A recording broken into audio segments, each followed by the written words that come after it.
na kayo, tayo ay mag-aral, sabay-sabay nating alamin ang totoo. Ang kawan ng kordero sa inyo'y nag-aanyaya. Tula at musika, ihandog sa Diyos ng masaya, pagkat sa piling niya, tayo'y may pag-asa. Walang hanggang ligaya, tayo na magsama-sama. The KNC Show will teach us how we grow. Sa tulong ng ating Diyos Ama, isipan ay magliliwanag na.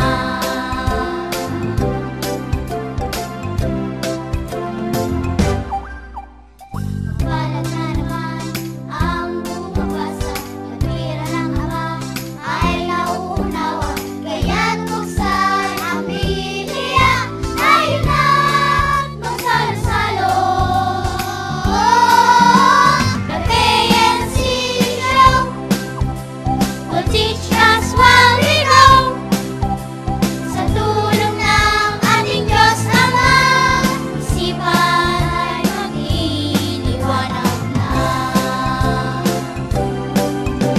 Sa tulong ng ating Ama, ang siyang dapat nakaharap.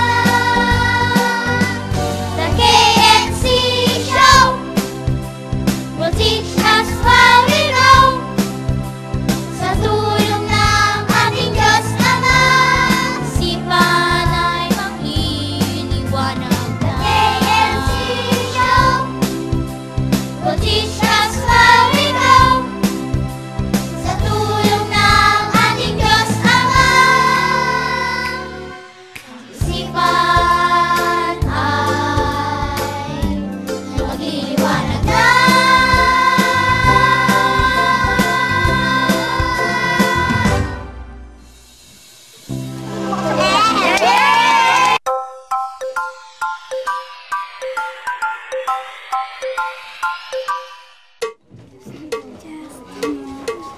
Eman, Moy, Sedi, anong oras na? 4! KNC Show na! Magandang araw na naman sa inyo, mga kids! Gaya din ba namin kayo sabik na namang mag-aral ng banal na kasulatan? Sigurado yan, Ate Rosel. At kahit kagagaling lang nila sa school, at tutok sa mga aklat, at pakikinig kay teacher, Ngayon ay sa Biblia naman tayo tututok para sa pag-aaral uli ng salita ng Diyos. Kaya kung nakahanda na kayo, ay sama-sama na tayong magbuklat ng mga karunungan sa pahina ng banal na kasulatan.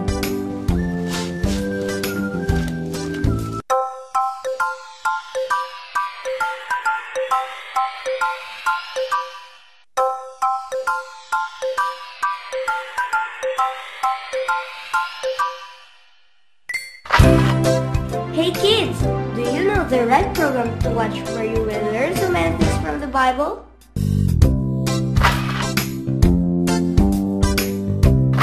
Where you can also have a lot of fun at the same time. This is the right show for you. Teaching you the ways of the Christian life. Helping you understand and appreciate God's creations and the ways of protecting it.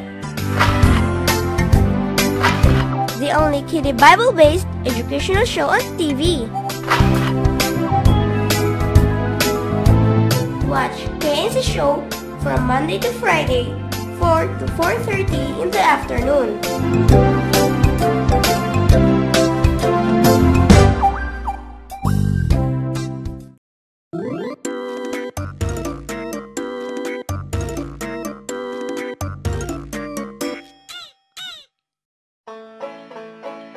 A blessed day to all of you. This time, we are going to discuss a topic that will surely bring you and our viewers wisdom. And as always, we have no other reference but the Bible. Have you ever observed your surroundings? We see many things, right?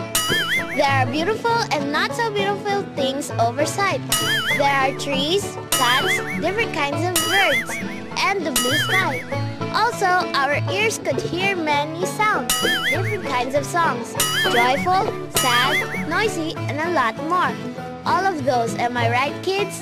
One thing more, there are so many places that people could visit. They can go to high places and can travel to far areas. All of these are being experienced by man. But let me ask you this. What about those who are incapable of seeing? People who have no eyesight like ours. What about those who cannot hear? People who are incapable to hear, and our fellow who cannot walk alone. These who cannot go to places that we are able to reach. Let us say those people who are disabled. How about them? Are we going to set them apart? Are we going to separate ourselves from them? Simply because they can't see, they can't hear, or talk properly? That we have alienate ourselves from them. What do you say, kids? Are we going to laugh at them or get away from them? Can we not treat them as friends? What does the Bible say about them? In Exodus 4 verses 11, it reads, And the Lord said unto him, He hath made man's mouth. Or who maketh the dumb or deaf, or the seeing or the blind? Have not I the Lord? Have you heard that, our dear friends? God also created them. That is why if God created these people, then it is not good for us to make fun out of their disability or make them a laughing stock, because God is also the one who created them.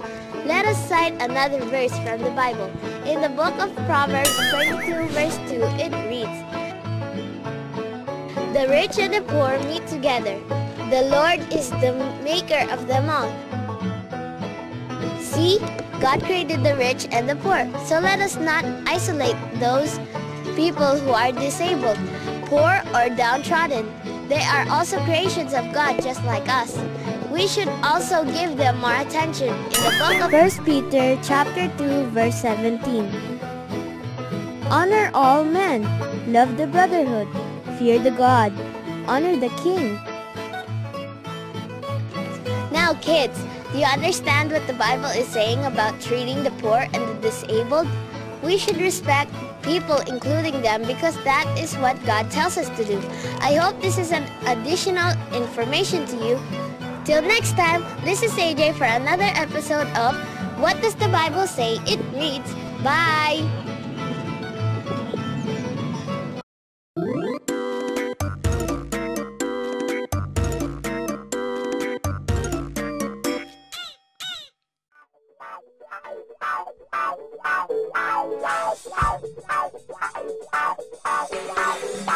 Howie! Hi! Hi! Ano yan? Cellphone! Yuck! Ang baduy naman, Kadiri.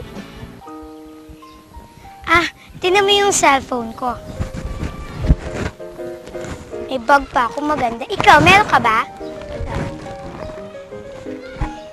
Marami sa akin binigay ang daddy ko.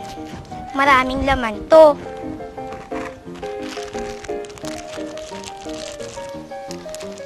Ito, di camera pa yan. Smile! Ayan o.